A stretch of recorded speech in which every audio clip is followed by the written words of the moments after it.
반갑습니다. 돌집사TV입니다. 자, 이번 시간에는 4과목 유통정보 보도록 하겠습니다.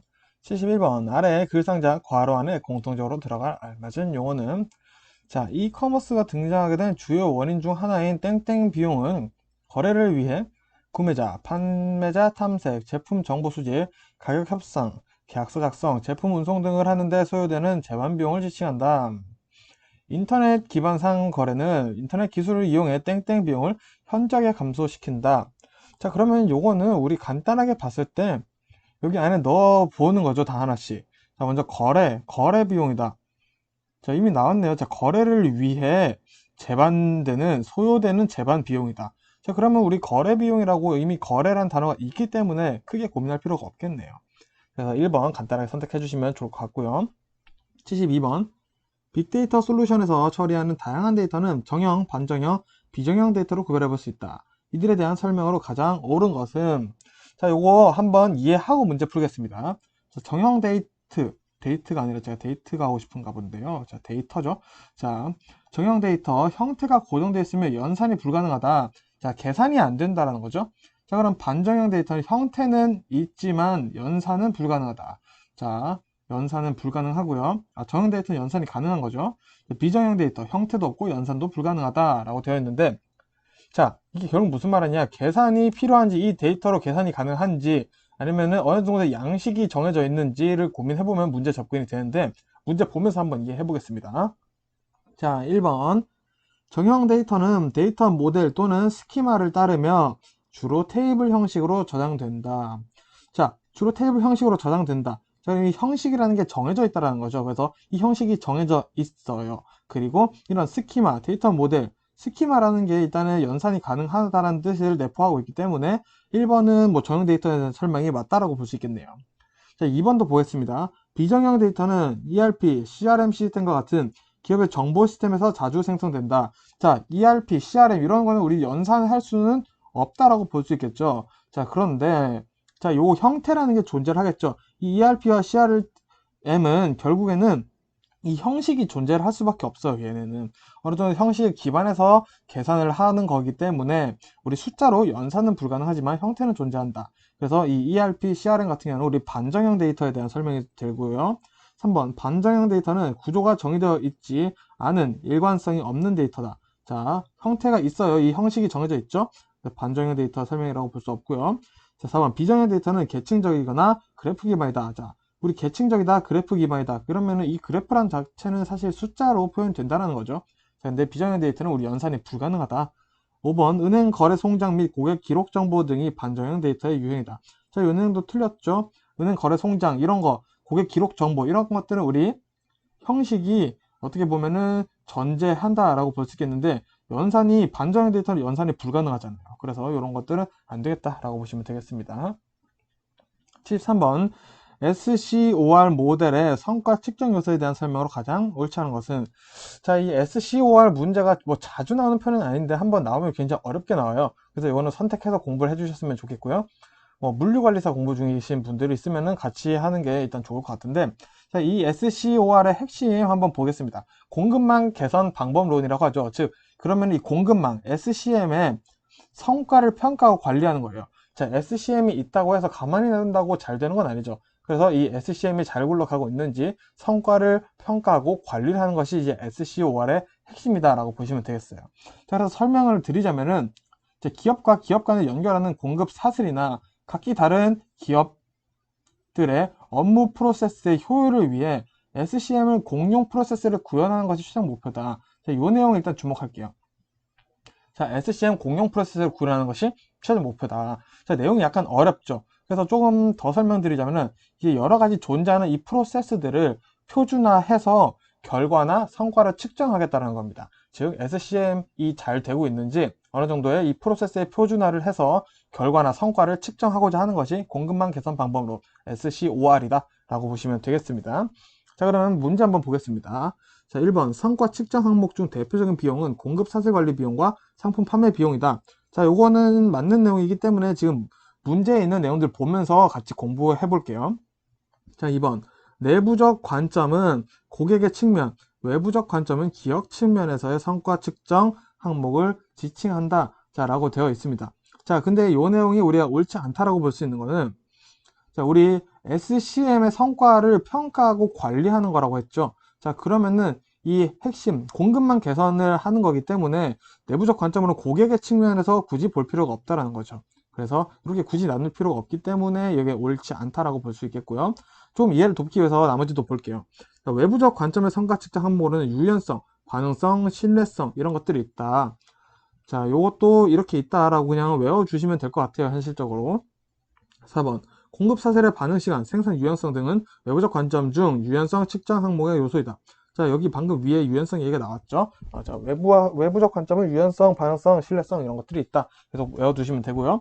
5번. 공급 재고 일수, 현금 순환 사이클 타임, 자산 회전 등은 자산에 대한 성과 측정 항목의 요소이다. 자, 이게 맞는 내용이 되는 거는 이 SCOR을 잘 적용을 하면은 재고에 대한 관리가 굉장히 잘 된다라는 장점이 있어요. 재고 관리를 효율적으로 한다라는 또 특징이 있습니다. 그래서 이 5번 같은 내용이 정답이 될 수 없다. 그러니까 맞는 내용이다 라고 보시면 될 것 같습니다. 좀 내용이 어려운데 현실적으로 저도 굳이 뭐 설명을 드리기보다는 그냥 선택해서 외우실 분들만 이 내용 있는 거 전부 다 외우시든 말든 선택해 주시면 되겠습니다. 좀 무책임하죠? 자, 14번.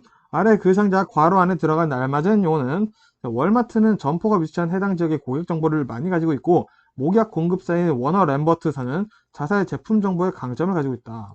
따라서 이들을 이용한 땡땡으로 알려진 새로운 프로그램을 도입하여 월마트의 수요 예측을 정확하게 할 수 있다. 자, 요거는 자, 우리 정답은 1번입니다. 자, CPFR. 자, 요거를 CPFR 그냥 해서 외워주시면 좋은데 이거는 수요를 예측하고 재고 관리를 잘해서 공급을 잘하자라는 겁니다. 그래서 이 구매자와 판매자 간에 정보를 공유를 해서 수요를 예측 가능하게 하고 수요 예측 가능하니까 얼마나 필요할지 재고를 어떻게 만들어야 할지 안전재고는 얼마나 있어야 할지 이런 것들을 할 수 있겠죠. 그래서 재고 관리를 잘 해서 우리 공급도 잘 하자, 잘 팔자 이렇게 얘기를 하는 거죠. 그래서 요거는 고객의 정보뿐만 아니라 고객과 공급자 사이에서 판매 예측과 재고 보유 정보를 공유하는 협동 프로세스다라고 봐주시면 될 것 같습니다. 그래서 이 CPFR에 대한 문제는 간혹 나오니까 요 뉘앙스, 요 느낌 잘 이해해 주셨으면 좋겠고요. 자, 그리고 추가로 우리 뭐 QR, SCR, 카오 이런 건 잘 알지만 이제 로제타넷 괜히 뭐 어려워 보이는데 그냥 전자상거래 중에 기술이다 하나라고 봐주시면 되겠습니다. 75번. 전자상거래를 위한 웹사이트 시스템을 개발하는 순서로 가장 나열된 것은, 옳게 나열된 것은, 요거는 한번 천천히 보도록 할게요. 자, 먼저 우리 시스템을 개발을 하려면은 어떻게 해야 되냐? 시스템 분석이 먼저 이루어져야 합니다. 시스템 분석이 이루어지고요. 그 다음에 시스템 분석이 이루어진 것 토대로 시스템 설계가 들어가고요. 설계를 한 다음에 이제 구축을 하겠죠? 구축을 한 다음에 이제 잘 되는지 한번 테스트를 해보고 마지막에 실행, 서비스 제공을 한다. 어쨌든 우리 이런 문제에서는 결국 실행, 제공 이런 것들은 늘 마지막으로 몰아주면 된다라고 해서 일단은 좀 찍어도 맞출 수 있는 확률을 높여보자 라고 말씀드리면서 정답은 3번 되겠습니다. 76번. 전자상거래상에서 발생할 수 있는 보안 위협과 관련된 설명 중 가장 옳지 않은 것은? 이런 두리뭉실한 문제 읽어보면 되겠죠. 1번. 자기 자신을 복제하여 다른 파일을 확산시키는 컴퓨터 프로그램을 바이러스라고 한다. 자, 이건 맞는 내용이에요. 바이러스에 대한 정의가 이렇구나. 한번 봐주시면 되고요. 2번. 사용자의 동의 없이 설치되는 프로그램인 애드웨어 자체는 불법이 아니지만 그에 따르는 보안상의 문제가 위험 요소가 된다. 자, 이것도 맞는 말이라고 봐주시면 되고요. 3번. 스푸핑은 네트워크에 돌아다니는 정보들을 감시하는 일종의 도청 프로그램이다. 자, 이게 틀린 내용 되겠습니다. 자, 그럼 스푸핑이란 뭐냐? 악의적으로 만들어진 웹사이트에 접속한 사용자들의 정보를 빼내가는 해킹 수법이라고 보시면 되겠습니다. 뭐 사실 뭐 스푸핑, 스니핑 이런 것들 잘 아시겠지만 한번 정리를 해보셨으면 좋겠고요. 자, 4번. 파밍은 웹 링크가 목적지 주소를 사칭하는 다른 주소의 웹으로 연결해 주는 것이다. 자, 예를 들어서 우리가 네이버 들어가려고 하는데 인터넷 링크가 있어요. 그래서 네이버 링크를 했는데 네이버가 아니었던 거죠, 사실은. 해킹 사이트였던 거예요. 근데 이게 파밍이 무서운 이유는 뭐냐면은 도메인 주소가 아예 똑같다고 합니다. 그래서 일반인들이 알아차리기 쉽지 않으니 어떻게 각별히 주의해야 되는지도 알려주면 좋겠는데 저는 잘 모르겠네요. 자, 5번. 핵티비즘은 정치적인 목적을 위한 사이버 반달리즘 정보 도용이다. 자, 무슨 말인지 모르겠지만 이거는 맞는 내용이라고 일단 알아두겠습니다. 자, 77번 보겠습니다. 공개키 암호화 방식의 과정을 가장 옳게 나열한 것은, 자, 공개키 암호화 뭐 이런 거에 대해서 시험 문제 가끔 나오긴 하는데, 뭐 과정을 나열하는 문제는 자주 안 나와요. 사실 이 문제 말고는 전 본 적이 없는데, 그래서 한번 그냥 정답만 보겠습니다. 정답은 4번. 자, 먼저 가, 2번 나, 그 다음에 라, 다, 마, 이 순서인데 한번 읽어보면서 넘어갈게요. 자, 먼저 송신자가 디지털 메시지를 만듭니다. 자, 그리고 송신자가 공용 디렉토리에서 수신자의 공개 키를 얻은 후 메시지에 적용합니다. 자, 그리고 수신자 키 적용 후 암호화된 암호문이 생성된다 라고 되어 있고요. 자, 그럼 이 암호화된 메시지를 이제 인터넷상으로 전송하겠죠. 자, 그럼 이 수신자가 끝으로 개인 키를 사용해서 메시지를 복구한다로 마무리한다 라고 되어 있어요. 그래서 이거 굳이 외우실 분들은 매공, 아민복 이렇게 해서 굳이 외워주시면 됩니다. 굳이라고 말씀드리는 이유는 우리는 60점 맞으면 되니까 이런 문제 외우면서 시간 낭비하고 싶지 않으신 분들은 넘어가시면 되겠죠. 자, 78번. 커뮤니케이션 측면에서 볼 때 데이터 시각화의 특성에 대한 설명으로 가장 옳지 않은 것은, 자, 한번 읽어보겠습니다. 자, 정보 전달에 있어서 문자보다 이해도가 높다. 자, 이건 맞는 말이죠. 이미지화가 되면은 아무래도 이해하는 게 좀 더 쉽다라는 얘기가 많이 나옵니다. 유통관리사 공부하면은. 자, 2번. 데이터 이면에 감춰진 의미를 찾아내지 못한다. 자, 요거 같은 경우에는, 그렇게 만들면 안 되죠. 사실 우리가 이미지, 이렇게 시각화된 것, 데이터들만 봐서 정확히 어떤 의미를 담고 있는지 전부를 다 알 수는 없지만, 데이터 이면에 감춰진 의미를 최대한 만들지 않는 게 이 데이터 시각화의 특성이라고 또 얘기를 할 수가 있겠습니다. 지금 무슨 말이냐? 자, 데이터 이면에 감춰진 의미도 찾아낼 수 있게 잘 만들어야 된다는 거죠. 눈에 보이지 않는 구조나 원리를 시각화함으로써 이해하고 쉽게 만들어 주려고 하는 게 데이터 시각화이기 때문에 우리가 이걸 보고 웬만하면 다 이해를 할 수 있게끔 잘 만들어야 된다라는 기본적인 특성을 가지고 있다는 걸 알아주시면 좋을 것 같습니다. 자, 79번. 컴퓨터를 바이러스로부터 보호하기 위한 방법으로 가장 옳지 않은 것은? 자, 한번 볼게요. 이런 문제. 방화벽 상하기 좋죠. 업데이트하기, 소프트웨어 업데이트 중요하죠. 브라우저 팝업 차단하기, 이런 거 잘 차단해줘야 됩니다. 저도 무조건 팝업 차단충이라서. 자, 4번 바이러스 백신 소프트웨어 설치하기, 이거 아주 적절한 대처죠. 5번 인터넷 캐시 및 검색 기록 삭제하기 안에 저장하기네요. 정답 5번이죠. 이거를 삭제해야지 저장하면 당연히 안 되겠죠. 자, 80번.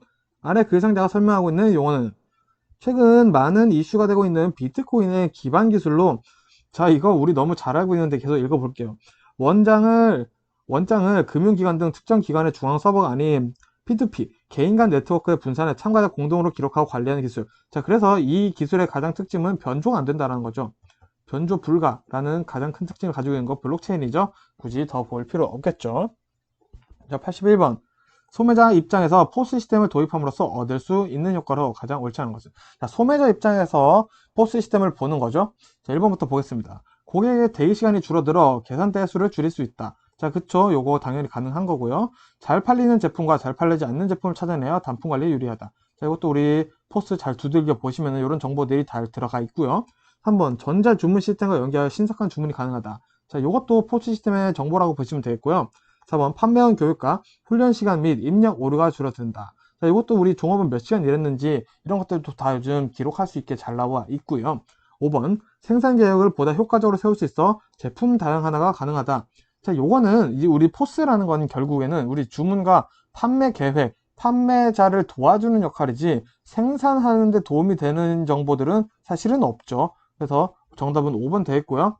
추가로 외워주시는 게 이제 포스는 또 고객이나 점원의 부정, 훔치거나 이런 것들을 방지해 줄 수 있고 계산이 잘못됐을 계산 오류 방지를 해준다는 거 같이 알아두시면 좋을 것 같아요.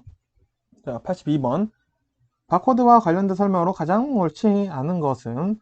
보겠습니다. 국내에서 생성되는 표준형 KAN 코드는 13자리로 바와 스페이스로 구성되어 있다. 자, 요거는 맞는 말입니다. 자, 우리 KAN 코드는 13자리로 되어 있다. 봐주시면 되고요. 2번. 국가 식별, 상품 품목, 제조업체, 체크 디지트 순서로 구성되어 있다. 자, 요거 제가 중요하다라고 많이 말씀드렸었는데, 자, 요게 틀린 내용이죠. 자, 바코드의 구성은 국가 식별 코드와 그리고 상품 목록, 상품 품목이라고 볼 수 없겠죠. 상품 목록 코드죠. 그리고 제조업체 코드, 체크 디지트 순서로 구성되어 있습니다. 그래서 상품 품목 교묘하게 지금 말이 살짝 넣어놨고요. 자, 요 바코드의 구성뿐만 아니라 몇 자리인지도 같이 알아봐 주시면 좋아요. 그래서 우리 상제국채라고 해서 외워주시고요. 이 자릿수는 5, 4, 3, 1 이렇게 해서 외워주시면 되겠습니다. 자, 그러면 요거 5, 4, 3, 1 다 더하면 또 13자리죠. 그러면은 요거 같이 따라온다 라고 봐주시면 될 것 같습니다. 자, 그리고 추가로 바코드 기술은 이제 핀테크 기술에 결합되어 있다는 거 같이 이해해 주셨으면 좋겠고요. 다양한 모바일 앱에서 활용되고 있다라는 내용 기출문제로 나오고 있고요. 바코드 기술은 RFID의 업그레이드 버전이다라고 되어 있는데 지금 거꾸로 됐죠? 이 바코드 기술의 업그레이드 버전은 RFID다라고 봐주시면 되겠습니다. 이거는 제가 따로 수정하도록 하겠고요. 자, 83번. 디지털 경제 성장 과정에서 나타나는 주요 변화로 가장 옳은 것은? 자, 어쨌든 디지털 경제 성장 과정이라고 하니까 한번 읽어보겠습니다. 자, 1번. 인터넷을 통한 정보 전달 속도 증대. 조금 맞는 말이겠죠?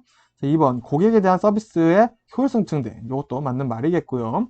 3번. 인터넷을 통한 컨텐츠 전송 증대. 이것도 맞는 말이겠죠? 4번. 인터넷을 통한 물리적 제품의 소매거래 감소. 자, 인터넷을 통한 물리적 제품의 소매 거래가 당연히 증가해야겠죠. 자, 너무 틀린 말을 해가지고 순간 당황했네요. 정답 4번이죠. 자, 5번 영업 및 마케팅 비용 감소. 자, 이것도 맞는 말이겠죠. 자, 이렇게 너무 당연한 척 하면서 이렇게 있는 놈도 하나씩 잡아서 풀어주시면 됩니다. 자, 84번. 지식을 크게 암묵지와 형식지로 구분할 경우 이에 대한 설명으로 가장 옳지 않은 것은? 자, 우리 암묵지라고 하면 우리 노하우 이런 뭔가 글로 말로 풀어내기 힘든 그런 것들 있잖아요. 그런 지식을 우리는 암묵지라고 하고요. 형식지는 논리적이고 객관적인 겁니다. 1 더하기 1은 2다. 이거는 형식지죠. 자, 그래서 지식, 논리, 정보 이런 것들이 포함된다. 알고 한번 보겠습니다. 자, 1번.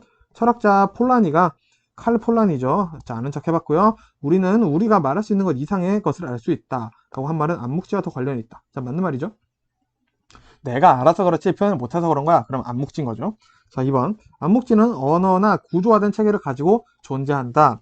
자, 암묵지는 뭐 언어로 표현은 당연히 되겠지만 구조화된 체계로 볼 수는 굳이 없겠죠. 그래서 정답 2번. 이거는 형식지에 대한 내용으로 더 옳겠죠. 자, 나머지도 볼게요. 제품 사양, 문서, 데이터베이스, 매뉴얼, 화학식 등의 공식, 컴퓨터 프로그램 등등은 당연히 형식지겠죠. 자, 암묵지는 개인, 집단, 조직 간 차원에서 개인적 경험이나 이미지 혹은 숙련된 기능, 노하우겠죠? 조직 문화, 풍토 등의 형태로 나타난다. 이게 암묵지에 대한 설명이라고 조금 더 이해하시는 데 도움 됐으면 좋겠고요. 5번. 형식지는 서술하기 쉽고 객관적, 논리적인 디지털 지식 등이 포함된다. 자, 이렇게 해서 암묵지와 형식지에 대한 개념 잘 잡으셨으면 좋겠어요. 시험에 진짜 자주 나와요. 85번. 인스토어 마킹에 대한 설명으로 가장 옳은 것은? 자, 이것도 진짜 자주 나오는 문제인데 인스토어 마킹 한번 이해해 보겠습니다. 자, 인스토어. 자, 인스토어. 자, 가게 안에서 일어나는 일이에요. 근데 마킹을 하니까 뭔가 내가 표시를 하는 거죠. 자, 그래서 인스토어 마킹은 소매점에서 제품 하나하나에 직접 라벨을 붙이는 거예요. 자, 언제 붙이냐? 제품 가공 및 진열 단계에서 요거를 붙인다 라고 같이 알아두시고요. 첨가물, 생선, 정육 제품 이런 거에다가 붙이는 거죠. 자, 그래서 요 인스토어 마킹은 또 특징이 인스토어 마킹을 실시하는 업체만 사용이 가능하다는 아주 재밌는 특징이 하나 있습니다. 자, 그리고 소매점에서 해야 하겠죠, 요거는. 그래서 인건비가 발생해요. 왜? 제품 하나하나에 직접 라벨을 붙이니까 붙이는 사람이 있어야 될 거 아니에요? 그래서 요거는 인건비가 발생하고요. 우리 추가로 소스 마킹도 시험 문제 나오니까 같이 봐두도록 할게요. 자, 이 소스 마킹은 제조업체에서 자사 상품에 바코드를 인쇄하여 부착하는 겁니다. 자, 그러면은 요거는 사람이 하는 건 아니라는 느낌이 오시죠? 그래서 업체 간 표준화가 잘 되어 있고요. 동일 상품에 동일 코드가 지정될 수도 있습니다. 자, 그래서 요거는 언제라냐? 생산 시점에서 저렴한 비용으로 바코드 부착이 가능하다라는 내용을 같이 알아두시면 좋을 것 같아요. 자, 그럼 요 내용 가지고 인스토어 마킹 문제 한번 풀어보겠습니다. 가장 옳은 것을 고르라고 했으니까 정답 먼저 볼게요. 정답은 2번입니다. 각각의 소매 업체에서 나름의 기준으로 자유롭게 설정한 별도의 표준 코드 책에 의해 표시된다. 자, 이것도 인스토어 마킹의 성적이 맞다라고 볼 수 있겠죠. 자, 그럼 나머지 제품의 생산 및 포장 단계에서 마킹된다 라고 되었는데, 자, 요거는 생산 단계니까 요거는 소스 마킹에 대한 설명이라고 보시면 되겠고요. 3번 가공식품 및 자파, 일반적으로 공장에서 제조되는 제품에 붙여진다. 공장이니까 우리 바코드를 인쇄하여 부착하는 소스 코드가 맞겠죠. 자, 4번 전 세계적으로 공통으로 사용하다. 자, 웹 표준화가 되어 있으니까 소스 코드 내용이겠고요. 5번 제조업체에서 포장지에 직접 인쇄하기 때문에 인쇄에 따른 추가 비용이 거의 없다. 자, 이것도 소스 코드죠. 그래서 제조업체에서 하는 마킹은 무조건 소스 코드다. 소스 마킹이다 라고 봐주시면 되겠습니다. 자, 86번 유통 분야의 RFID 도입 효과로 가장 옳지 않은 것은. 자, 이런 뭔가 도입됐다 이런 효과들을 묻는 거는 일단 무조건 좋은 얘기들이 많이 나오는 게 맞겠죠. 자, 1번 검수 종합도가 향상된다. 맞는 말이고요. 효과적인 재고 관리가 가능하다. 이것도 맞는 말이고요. 자, 입출고 리드 타임이 늘어난다. 자, 리드 타임이 뭔지만 알면 사실은 당연히 풀 수 있는 문제죠.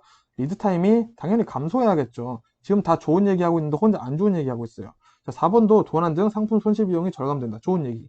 반품 및 불량품을 추적하고 조회할 수 있다. 좋은 얘기. 그런데 3번 혼자 지금 안 좋은 얘기를 하고 있으니까 이런 문제 내가 진짜 모르겠으면 혼자 다른 얘기를 하는 문제를 찍어서 푸는 것도 정답일 확률이 굉장히 높다라는 거 제가 자주 말씀드리고 있으니까 꼭 까먹지 말으셨으면 좋겠어요. 자, 87번 기업에서 지식 경영을 활성화하기 위해 학습 조직을 구축할 때 구비 조건으로 가장 옳지 않은 것은. 자, 학습 조직을 구축할 때 가장 옳지 않은 내용인 거죠. 자, 1번 학습 결과에 대한 측정이 가능해야 한다. 자, 이건 맞는 말이죠. 지식 경영 하려고 학습 조직 구축했는데 이걸 잘하고 있는지 아닌지 당연히 측정해 봐야겠죠. 자, 2번 자신의 업무와 지식 관리는 별도로 수행돼야 된다. 자, 이 지식 경영이라는 거는 어쨌든 그 업무에 지식을 더해서 더 효율적으로 만들고자 하는 건데 별도로 수행되면은 당연히 안 되겠죠. 정답은 2번 되겠습니다. 그래서 이 업무와 지식 관리는 항상 연계되고 함께 수행될수록 좋다라는 개념만 잡아두시면 좋을 것 같습니다. 자, 그리고 나머지 내용은 뭐 굳이 볼 필요는 없을 것 같아요. 자, 88번 데이터 마이닝의 분석 기법 중 달의 글상자가 설명하고 있는 기법은. 자, 보겠습니다. 자, n개의 개체들, 여러 개의 개체들인 거죠. 대상으로 p개의 변수를 측정하였을 때 관측한 p개의 변수 값을 이용하여 n개 개체 사이의 유사성 또는 비유사성 정도를 측정하여 개체들의 유사성 정도에 따라 그룹화하는 기법. 자, 이 앞에 건 모르겠고 결국에는 무슨 말이에요? 개체들의 유사성 정도에 따라 그룹화하는 기법이라고 되어 있죠. 자, 그럼 우리 그룹화에 대한 힌트 하나만 지금 얻고 문제를 보도록 해보겠습니다. 자, 그러면 우리 OEM 분석 뭔지 모르겠고 교차 분석 한글이니까 자, REF 모형 뭔지 모르겠고 라고 봤을 때 자, 유사성 정도에 따라 그룹화하는 거니까 대충 봤을 때 우린 연관성 분석 아니면 군집 분석이겠다 라는 어느 정도 상식적 접근이 가능합니다. 자, 근데 이렇게 해서 문제를 풀 수는 없겠죠. 자, 그러면은 이 데이터 마이닝 안에 있는 내용들 좀 보겠습니다. 자, 먼저 기본적으로 데이터 마이닝이라는 것은 과거부터 누적된 고객 정보를 토대로 상관관계를 발견하는 거예요. 자, 그러면 이 상관관계를 어떻게 발견하느냐라는 건데, 자, 먼저 군집화 규칙이라는 것은 제품의 카테고리들을 이렇게 분석을 하겠다라는 거예요. 그런데 이거 가지고만 해서 문제를 풀 수가 없어요. 유통관리사는 이거 내용을 가지고 응용해서 문제를 풀 수 있냐라고 물어보는 거죠. 그래서 이 제품 카테고리라고 하면 어떤 특징을 가지고 있죠? 상품들이 다 어느 정도 유사성을 가지고 있는 것들을 우리는 하나의 카테고리로 묶는다라고 볼 수 있겠죠. 자, 그래서 이 군집화 규칙 안에는 카테고리라고 표현되지만 유사성 있는 것들을 모은다, 유사성 있는 정보를 모은다라고 이해를 같이 해주시면 좋을 것 같고요. 자, 그리고 분류 규칙 보시면은 고객 이탈 수준 등급이라고 되어 있습니다. 자, 요거는 반대로 보시면 좋아요. 자, 우리 고객이 이탈하는 수준을 A부터 뭐 예를 들어서 D까지 나눴습니다. 자, D가 제일 낮은 단계라고 할게요. 자, 근데 D 정도 단계에서 고객 이탈 수준이 이루어지고 있으니까 우린 요걸 가지고 무엇을 해야 할지 고민을 해보자는 거죠. 그래서 이 고객 이탈 수준을 분류를 한 거예요. 등급을 나눠서 분류를 한 것이 이제 분류 규칙이다라고 봐주시면 되겠고요. 자, 순차 패턴, 자, 로열티 강화 프로그램이나 연속 판매 프로그램. 자, 이런 것들은 결국 우리 고객들이 우리 물건을 잘 사주고 있는지 이런 것들을 볼 수 있다라는 거죠. 그래서 이 순차 패턴은 시험 문제, 로열티 강화 프로그램이나 연속 판매, 뭐 이런 고객들이 물건을 잘 사고 있는지 파악한다. 이런 내용들이 나오니까 그런 거 위주로 해서 외워주시면 될 것 같고요.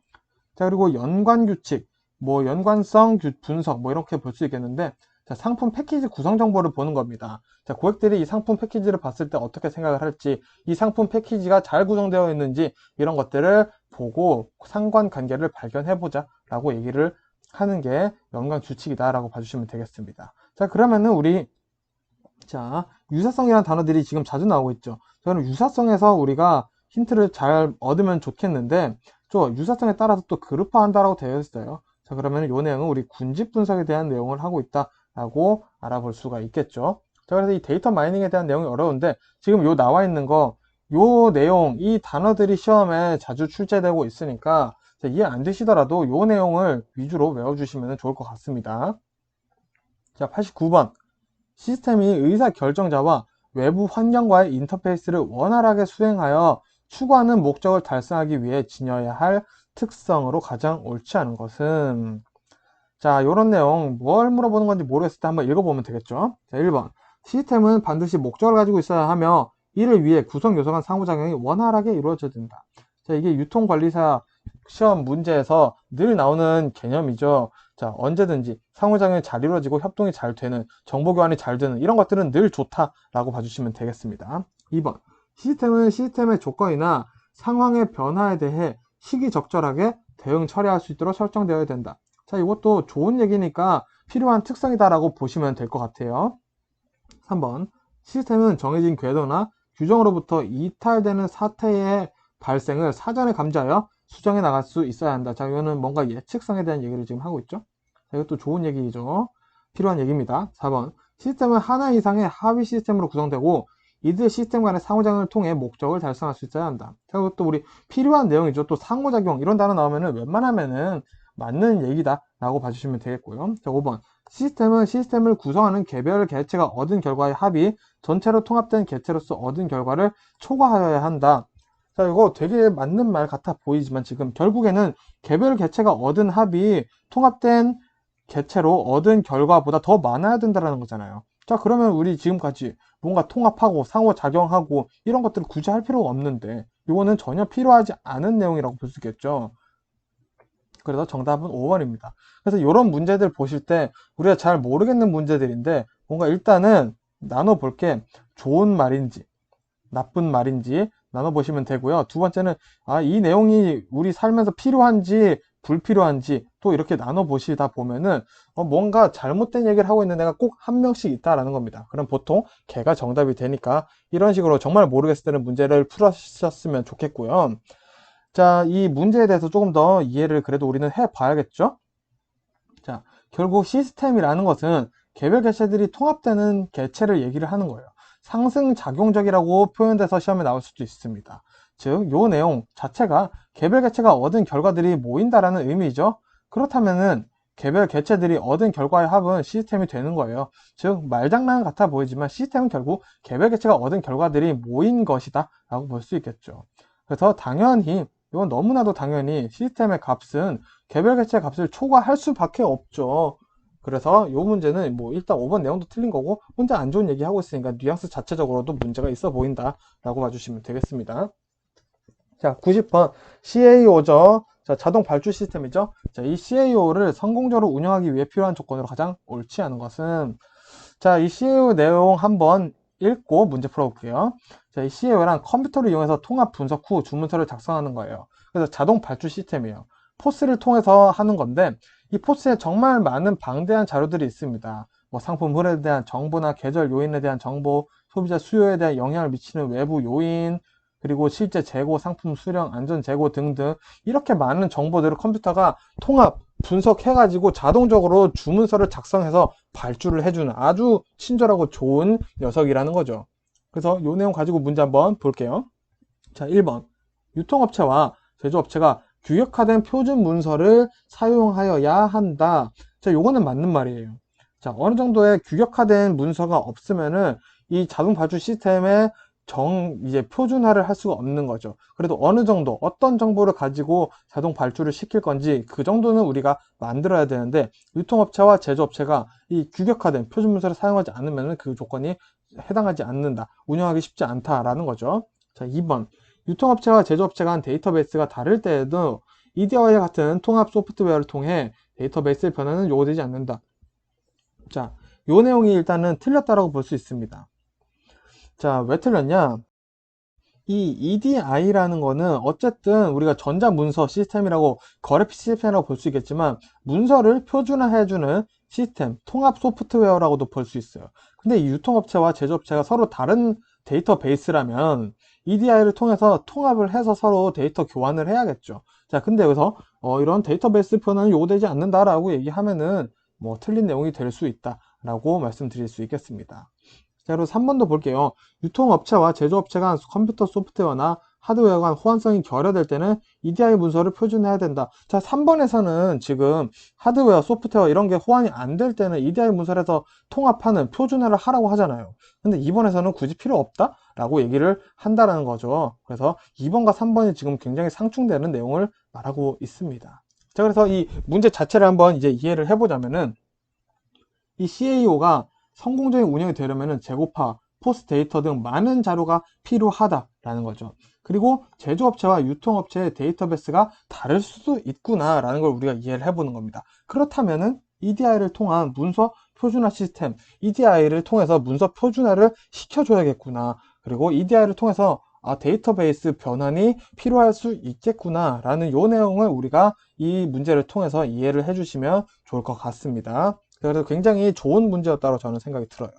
자, 어쨌든 이렇게 해서 4과목도 마무리 해봤고요. 저는 또 다음 기출 문제로 인사드리도록 하겠습니다. 고생 많으셨습니다.